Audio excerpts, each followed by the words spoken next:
Practice Test 4. You will hear a number of different recordings, and you'll have to answer questions on what you will hear. There will be time for you to read the instructions and questions, and you will have a chance to check your work. All the recordings will be played once only. The test is in 4 sections. Write all of your answers on the test pages.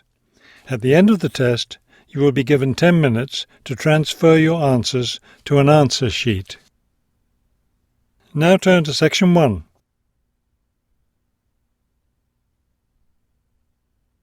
Section 1. You will hear a man arranging to get a telephone connection.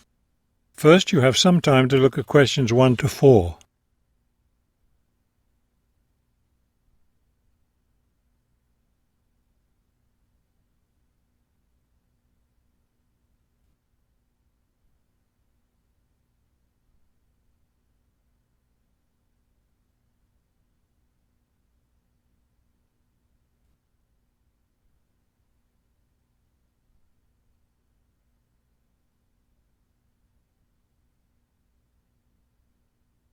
You will see that there is an example that has been done for you. On this occasion only, the conversation relating to this will be played first. This is the ClearPoint Telephone Company Customer Service Office. My name is Ms. Jones. How may I help you? Yes, I'm moving and I'd like to arrange to have a phone line installed. The woman answers the phone. This is the ClearPoint Telephone Company Customer Service Office. So the words telephone company have been written at the top of the form. Now we shall begin. You should answer the questions as you listen, because you will not hear the recording a second time. Listen carefully and answer questions 1 to 4. This is the ClearPoint Telephone Company Customer Service Office. My name is Ms. Jones. How may I help you? Yes, I'm moving and I'd like to arrange to have a phone line installed. Of course. Let me get some information from you first. May I have your name, please? It's Kramer, Harold Kramer. And would you spell your last name for me, please? Kramer. M-E-R. Got it. Okay. Could I have the address where you'd like to have the telephone connected? That would be number 58, Fulton Avenue, apartment 12. Is that a business or a residence? A residence. It's my new home address. Then the type of phone service you want is residential, not business? Yes, it's for my home. All right, fine. Now, let me get your employment information. Who is your current employer? I work at the Wrightsville Medical Group. Then your occupation is doctor? No, I work for the doctors. I'm the office manager. Before you hear the rest of the conversation, you have some time to look at questions 5 to 10.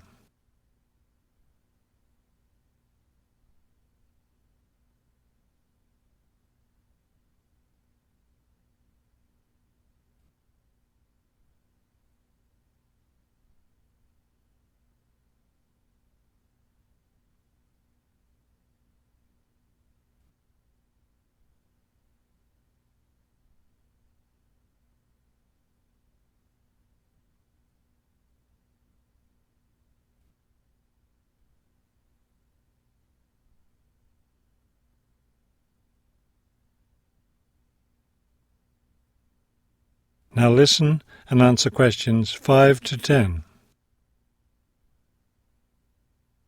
Okay. And could I have your work phone number? It's 637-555-9014. 9014. Great. Just one more thing. I need to know how long you've been at your current job. I've been working there for quite a while now. Let me see.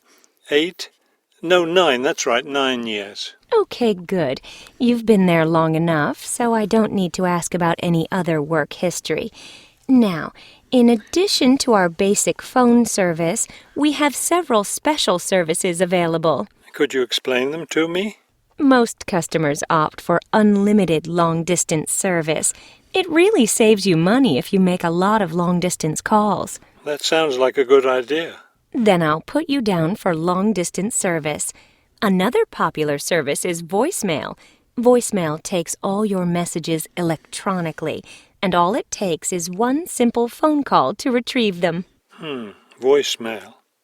No, I don't think so. I have an answering machine to take my messages. It's old, but it still works fine. We also provide internet service if you're interested in that. I am. Please put me down for internet as well as phone service. Right. Okay, I think we're almost finished. I just need to schedule a time for the technician to go to your apartment and do the installation. Let me see. What about next Tuesday? Would that work for you? No, not Tuesday. I'll be at a conference all day. Wednesday would work, though. I'm afraid I won't have any technicians in your area on Wednesday. I could send someone on Friday. That would be fine. What time of day works best for you, morning or afternoon? Morning would be best. All right then, it's on the schedule. Do you have any questions? No, I don't think so. Thank you for calling ClearPoint. That is the end of section 1. You now have half a minute to check your answers.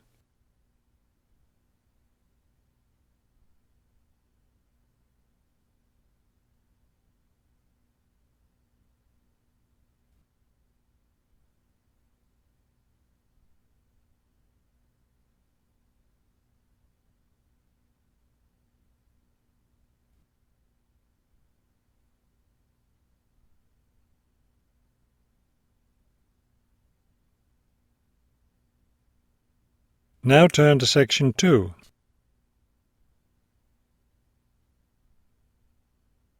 Section 2. You will hear a radio interview about an upcoming fair. First, you have some time to look at questions 11 to 14.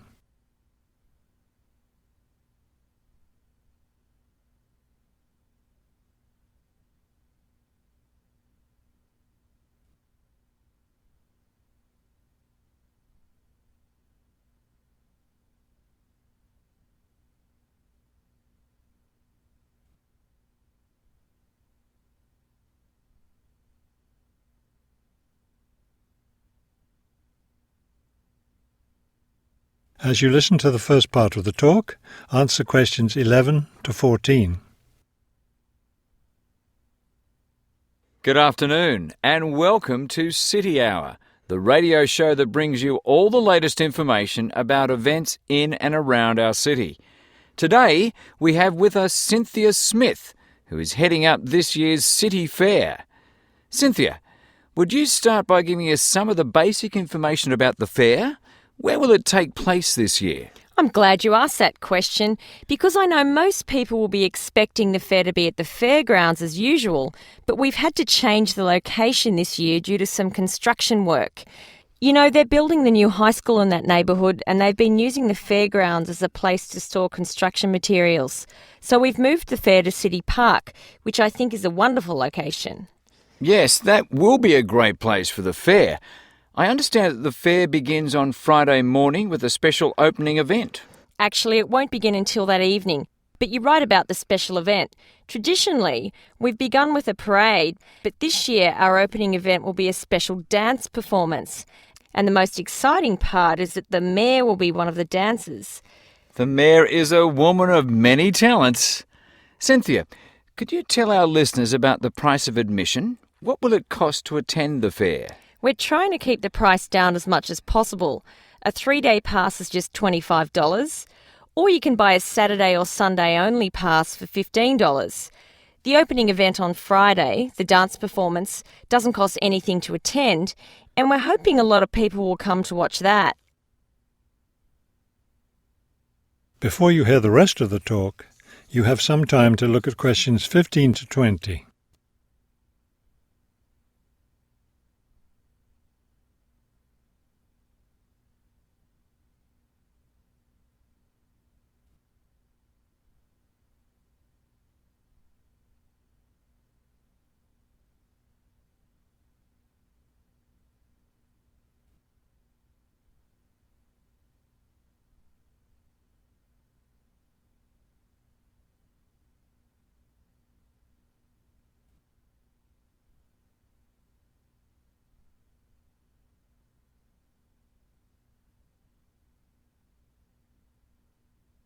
Now listen and answer questions 15 to 20. Could you tell us about some of the events planned for Saturday and Sunday, the main days of the fair? We have a lot of exciting things planned. There are a number of events especially for children, including a clown show on Saturday afternoon. On Saturday evening, we've got an event that can be enjoyed by the whole family, a concert by the lake. I'm sure that will be a popular event. Is there anything special planned for Sunday? Yes, a really fun event, and we hope a lot of people will participate. There'll be a singing contest in the afternoon. It's open to everyone at no charge. It doesn't matter whether you're an experienced singer or not. If you've always dreamed of singing on stage, this is your chance. That sounds like a lot of fun. I think it will be. I'd also like your listeners to know that besides the special events I've mentioned, there will be things taking place all weekend. For example, at the food court, international food will be served. You'll be able to sample dishes from all around the world. There will also be special games for children at different locations around the fair. Will there be things people can buy, souvenirs, anything like that? We have a large area set aside where there will be crafts for sale. This will be an opportunity to buy many lovely handmade things and to get to know some of our local artists and craftspeople as well. It sounds like there will be a lot of fun for everyone at this year's fair. Thank you for sharing the information with us, Cynthia. Thank you for inviting me. That is the end of section 2. You now have half a minute to check your answers.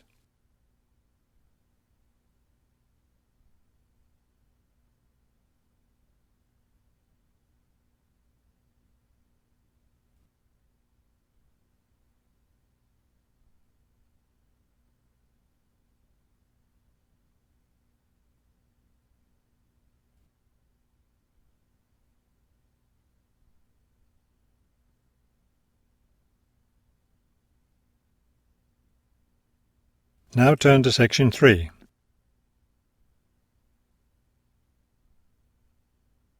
Section 3. You will hear a conversation between a prospective student and a university advisor about applying to enter the university. First, you have some time to look at questions 21 to 23.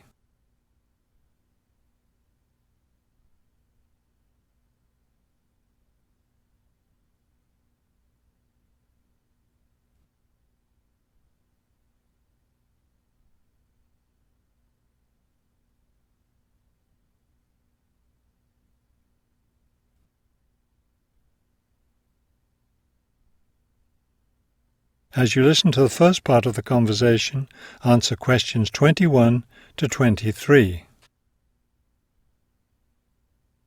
I'm interested in entering your business administration program, and I'd like some information on how to apply. I'm a little concerned because I've been out of school for a number of years. That could actually work to your advantage. It's possible to get academic credit for work experience if that experience is related to courses in our program. I've been working in business for several years. How would I get academic credit for that? First, you'll need to read the university catalogue to see if any of the course descriptions match your specific job experience. For example, if you've worked in accounting, you may be able to get credit for an accounting course. So then what would I do? You would write a summary of your work experience, relating it to specific courses we offer. Submit that to the admissions office with a letter from your work supervisor confirming your experience. Before you hear the rest of the conversation, you have some time to look at questions 24 to 30.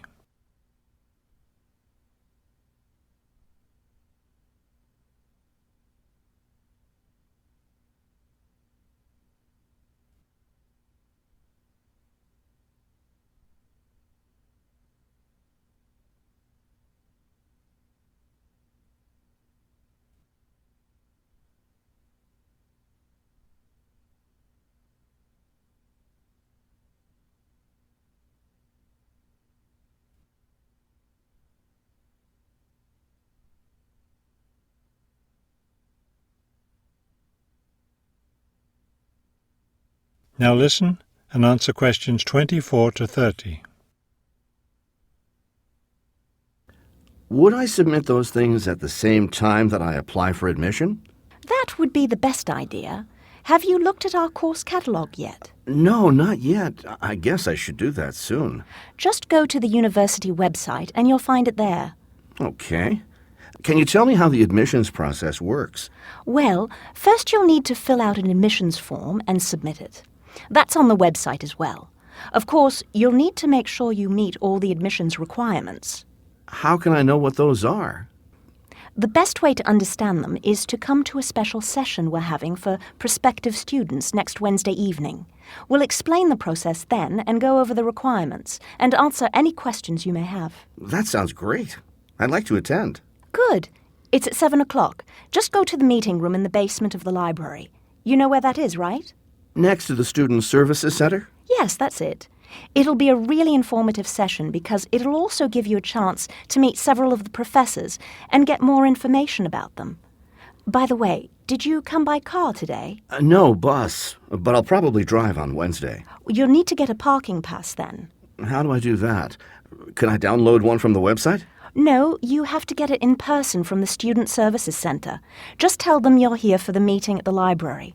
Now, do you think you'd be interested in applying for a part-time job through the university work-study program?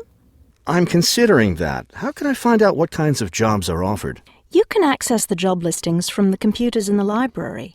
Are you planning to study full-time or part-time? I want to be a full-time student. Good. Then you'll qualify for the work-study program. Part-time students aren't eligible. As a full-time student, would I be eligible for a free bus pass? No, unfortunately, we don't have those available for any of our students. However, you can apply for financial assistance to help pay for your books or for your tuition. I'd like to look into that. Do I apply for that at the admissions office? No, that's through us. You'll need to make an appointment with a counselor. That is the end of section 3. You now have half a minute to check your answers.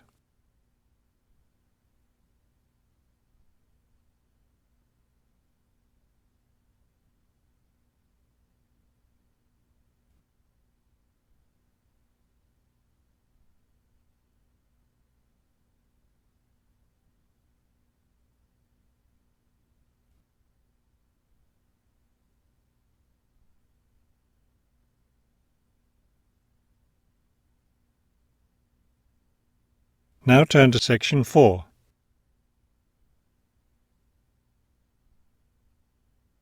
Section 4. You will hear a lecture about the black bear. First, you have some time to look at questions 31 to 35.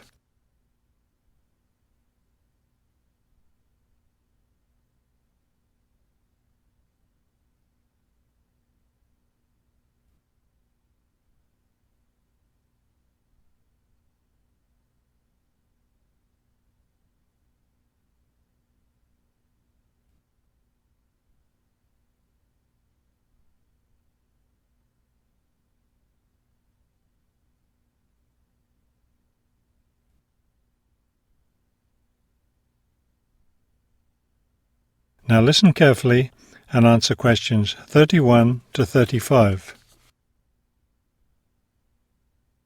The black bear, or Ursus americanus, has a wide range inhabiting forested areas of North America, including Canada, the United States, and parts of northern Mexico. Black bears are omnivores, getting their nutrition from a wide variety of plants and animals. The particular foods any one bear eats depends on what's available in the area where that bear lives, as well as on the season of the year. Generally speaking, plant foods make up 90% of the bear's diet. The rest of its meals consist of animal foods, such as insects and fish. Bears have a relatively long gestation period.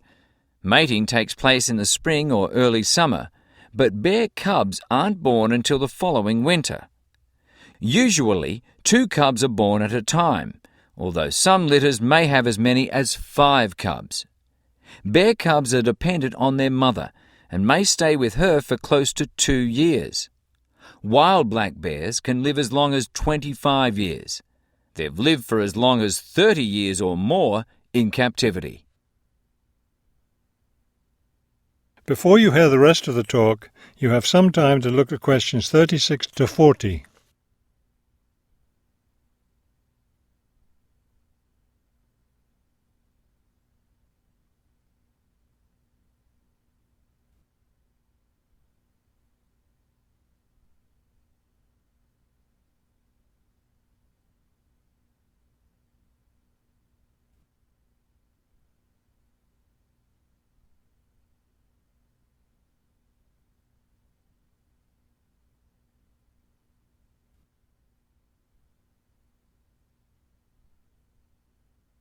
Now listen carefully and answer questions 36 to 40.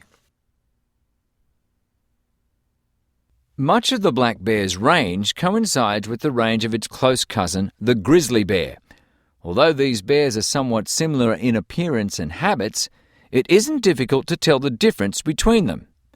Colour isn't necessarily a distinguishing characteristic, as both species of bears occur in a range of colours from almost blonde to dark brown or black.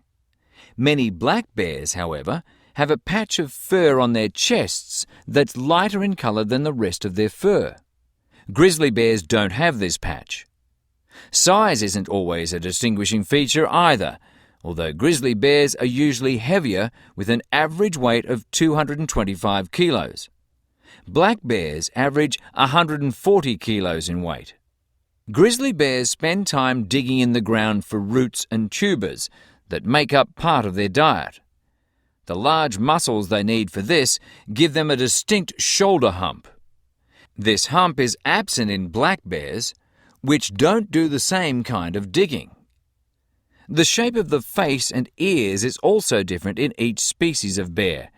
Grizzly bears have a depression between the eyes and nose, and short, round ears. Black bears, on the other hand, have a straighter profile and longer, more pointed ears. Grizzly bears are known for their fearsome, long, sharp claws. Black bears have shorter claws, which are better suited for climbing trees. That is the end of section 4. You now have half a minute to check your answers.